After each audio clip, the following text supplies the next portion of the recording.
नमस्कार दोस्तों, 2014 के चुनाव से पहले जब भारतीय जनता पार्टी देश में वोट मांगती थी तो उनका सबसे बड़ा मुद्दा होता था बहुत हुई महंगाई की मार, अब की बार मोदी सरकार।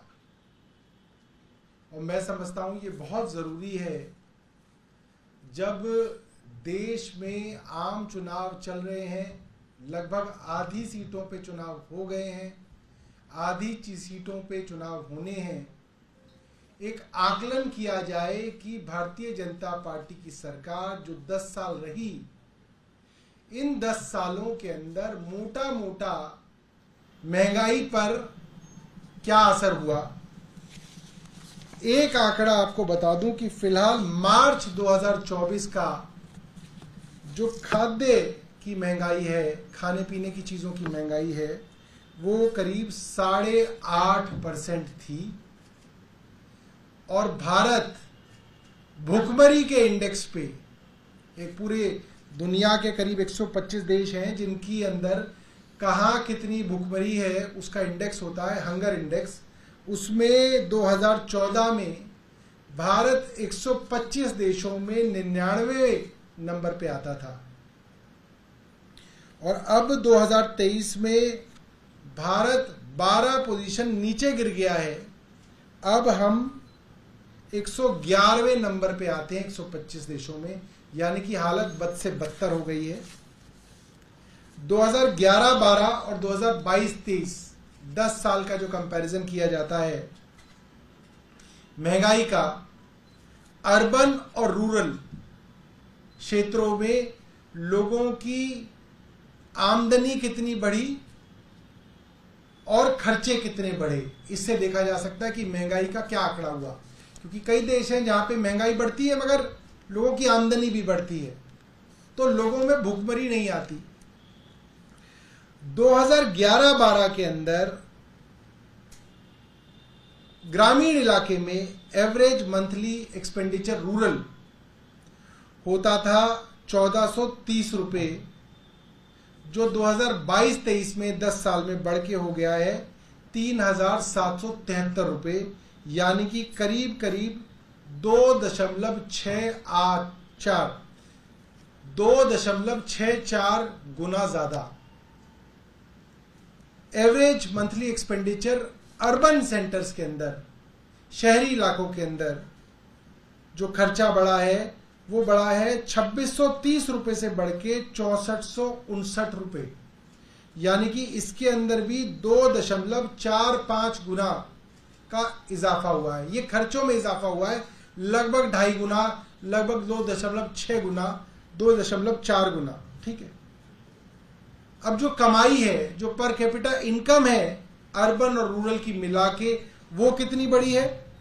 वो बड़ी है 5050 से बढ़कर वो हुई है 8197 रुपये, यानी कि मात्र 1.6 टाइम्स।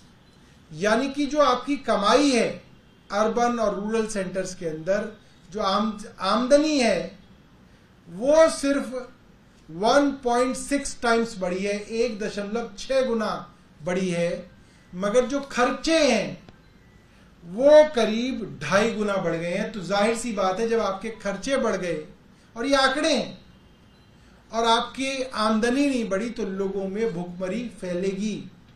इसीलिए प्रधानमंत्री जी कहते हैं कि 85 करोड़ लोगों को 5 किलो अनाज देना पड़ रहा है, क्योंकि आपने देश के अंदर इतनी महंगाई बढ़ा दी कि लोग भूखे मर रहे हैं इस देश के अंदर। इसलिए आपको 5 किलो अनाज सबको देना पड़ रहा है, क्योंकि आपने रोजगार खत्म कर दिए, काम धंधे खत्म कर दिए, सरकारी नौकरियां खत्म कर दी, बिजनेस खत्म कर दिए, स्मॉल स्केल इंडस्ट्रीज खत्म कर दिए, नोटबंदी से और फिर जीएसटी से। आपके पास कोई पॉलिसी नहीं थी, इस कारण महंगाई बढ़ गई। कुछ चीजों के दाम मैं आपको बताना चाहता हूं। आप सब लोग अपने अपने घरों में खरीदते होंगे। जो अरहर की दाल थी 2014 में 70 रुपए किलो आती थी, अब इसका दाम लगभग 154 रुपए है। 200 रुपए आप तो महंगी वाली खाते होगे ना, ये तो मैं आम हमारे जैसे लोगों की बता रहा हूं आपको, वरना तो महंगी तो ऑर्गेनिक खाते होंगे मोदी जी, तो वो तो पता नहीं 500 रुपए किलो खाते होंगे।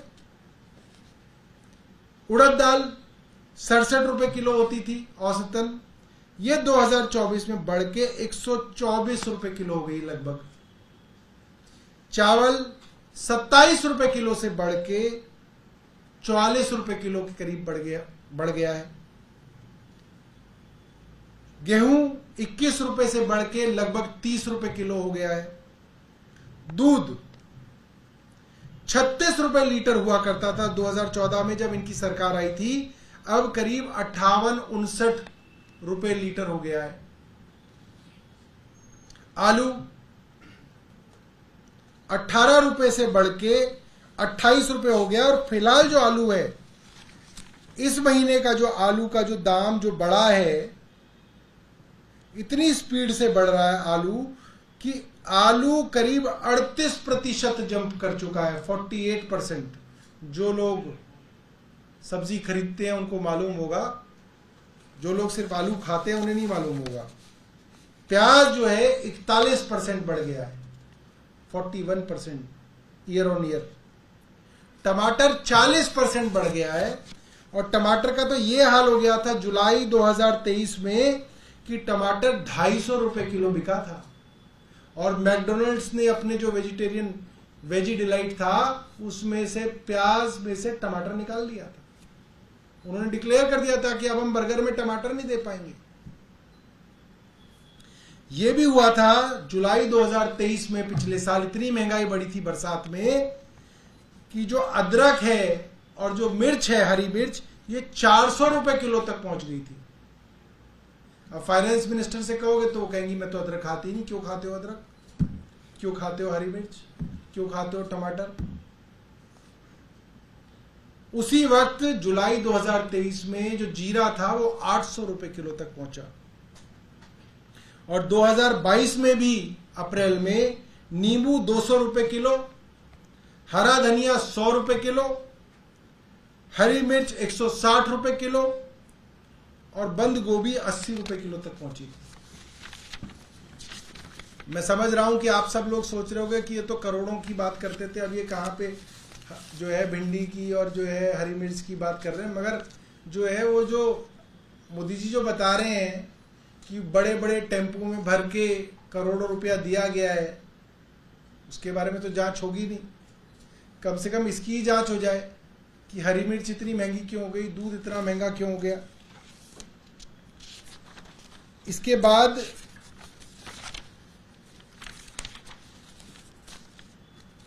और कई आंकड़े हैं, मैं बहुत सारे आंकड़े बता के इसको बहुत लंबा नहीं करना चाहता, मगर मोटे तौर पे जो डेटा है उससे ये साफ है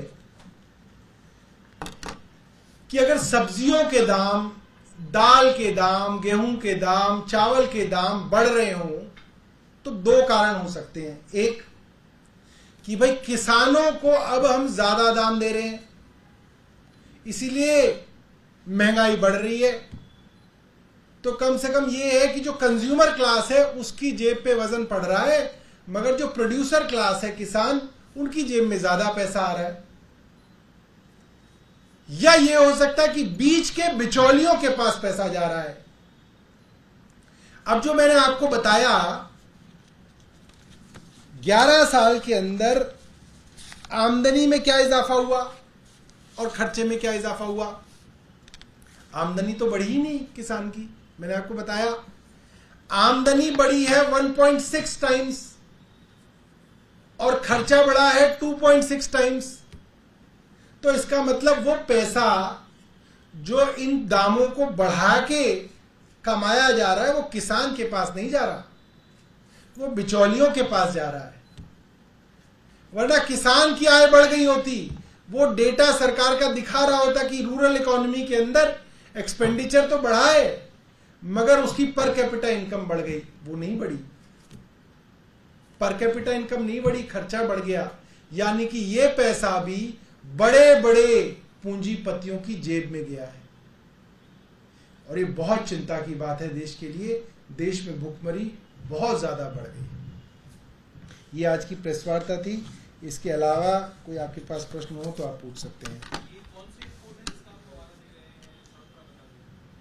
ये हम जो आपके पास सरकार के ही आंकड़े हैं, हमारी रिसर्च टीम ने रिसर्च करके दिए हैं। इनका सोर्स जो है वो हम आपको जो आपके शेयर करेंगे उसके अंदर डाल देंगे। यहाँ लिखे हुए हैं कई सारी, जैसे pib.government.in से है, प्रेस रिलीज है इनकी, pib.government.in प्रेस रिलीज है इनकी, बिजनेस स्टैंडर्ड से है कुछ। ये अलग अलग जो इकोनॉमिक डेटा आता है सरकार की तरफ से, जो कुछ अखबारों में छपता है और कुछ सरकार की जो वेबसाइट है वहां से लिया हुआ है, ये हम आपसे शेयर कर देंगे। तो इसमें वो लिंक्स हैं जहां से डेटा लिया है हमने। सौरभ जी, सुप्रीम कोर्ट में महत्वपूर्ण सुनवाई आज होने वाली है फैसले पे। उससे पहले जिस हिसाब से इन्फोर्समेंट डायरेक्टरेट के द्वारा हलफनामा दायर किया गया और ये खबर आई कि आज चार्जशीट भी दायर कर सकती है, इसमें आम आदमी पार्टी को भी आरोपी बनाया जा सकता है। क्या देख रहे हैं आप लोगों को? लग रहा है कि संभव होता हुआ दिख रहा है और ईडी क्या करना चाह रही है? देखिए, 2-3 दिन से मैं केंद्र सरकार की बहस सुप्रीम कोर्ट में सुन रहा हूं। केंद्र सरकार क्या कह रही है? केंद्र सरकार के जो सबसे बड़े वकील हैं तुषार मेहता, वो क्या कह रहे हैं कोर्ट में, आपने भी सीखा होगा कि साहब आप चुनाव के लिए किसी को इंटरिम बेल नहीं दे सकते। अगर आप इनको बेल देंगे तो किसी किसी को बेल देनी पड़ेगी। अभी कुछ ही दिनों पहले, हफ्ते ही हुए हैं, 1 या 2 हफ्ते हुए हैं, वाजपेयी जी की सरकार में मंत्री दिलीप रे कोयले घोटाले के अंदर दोषी पाए गए, सजा दी गई और दिल्ली हाई कोर्ट के अंदर उनकी सजा को स्टे किया गया और फैसले में लिखा गया क्योंकि दिलीप रे को चुनाव लड़ना है और अगर ये चुनाव नहीं लड़ेंगे तो इर्रिवर्सिबल डैमेज हो जाएगी, जो वापस नहीं लाई जा सकती डैमेज हो जाएगी। ये एक पॉलिटिशियन है, इनकी 71 साल उम्र है, इनका लंबा राजनीतिक करियर है, लिहाजा एक सजा पाए आदमी की कन्विक्शन को स्टे करके आपने उसको चुनाव लड़ने के लिए छोड़ दिया और वो भारतीय जनता पार्टी की तरफ से चुनाव लड़ रहे हैं।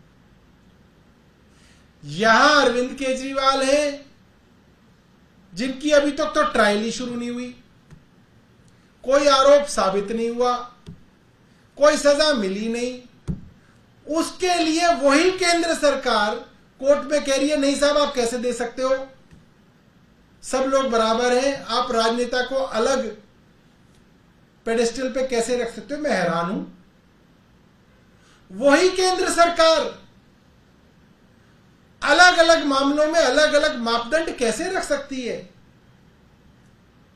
ये तो हो ही नहीं सकता। क्यों नहीं गई केंद्र सरकार सुप्रीम कोर्ट के अंदर दिलीप रे के खिलाफ? क्योंकि दिलीप रे इनके अपने आदमी हैं, इनको भारतीय जनता पार्टी से उन्हें चुनाव लड़ाना था, इसीलिए सजा पाए आरोप साबित हुए आदमी को भी निकाल दिया गया। तो जो दोहरे मापदंड देने के लिए ईडी कोशिश कर रही है, वो आज पूरे देश के सामने ये लोग जो है एक्सपोज होते जा रहे हैं। सर, आज क्या उम्मीद आप लोग लगा के बैठे हैं? क्या उम्मीद है कि बेल मिलेगी और ऐसा होता है तो पार्टी के कैंपेन में कितना बड़ा फर्क आने वाला है? देखिए, आप लोग भी उतना ही जानते हैं जितना हम लोग जानते हैं, तो देखते हैं क्या होता है। सर, अगर आप बेल का सवाल ही आगे बढ़ रहा है तो अगर वो जेल से छूटते हैं, जमानत मिलती है, तो अगर नहीं मिलती है तो दोनों ही सूरतों में रणनीति बदलेगी, कैंपेन में बदलाव होगा? बिल्कुल, दोनों सूरतों के अंदर रणनीति बदलेगी, मगर दोनों ही सूरतों में चुनाव अरविंद केजरीवाल जी के नाम पे लड़ा जाएगा। आपको पॉजिटिव उम्मीद है? आपको लग रहा है कि राहत मिल सकती है? उम्मीद तो पॉजिटिव ही होती है। ये चिंता भी है कि क्योंकि मंगलवार के दिन लगभग ऐसा लग रहा था कि फैसला आ सकता है। शुक्रवार भी अच्छा दिन है, शुक्रवार भी दिन अच्छा है, हाँ, माता का दिन है। जी। सर, सर इस इशू से अलग एक नया विवाद चुनावों को लेकर चल रहा है। मणिशंकर अय्यर का एक बयान सामने आया जिसमें वो कह रहे हैं कि पाकिस्तान से मस्कुलर पॉलिसी के तहत डील करने के बजाय उससे बातचीत करना चाहिए क्योंकि वो एक एटॉमिक पावर है। अब बीजेपी इस मामले को लेकर इंडिया अलायंस और कांग्रेस पे हमलावर है। नहीं, मेरा ये मानना है चाहे पाकिस्तान हो या चाइना हो, हमें ईंट का जवाब पत्थर से देना चाहिए। चीन ने भी हमारी करीब 4000 किलोमीटर जमीन कब्जा रखी है और हम उनको देख देख के शर्मा रहे हैं। ऐसा नहीं होना चाहिए। प्रधानमंत्री को इस बात के लिए चीन को लाल आंखें दिखानी चाहिए।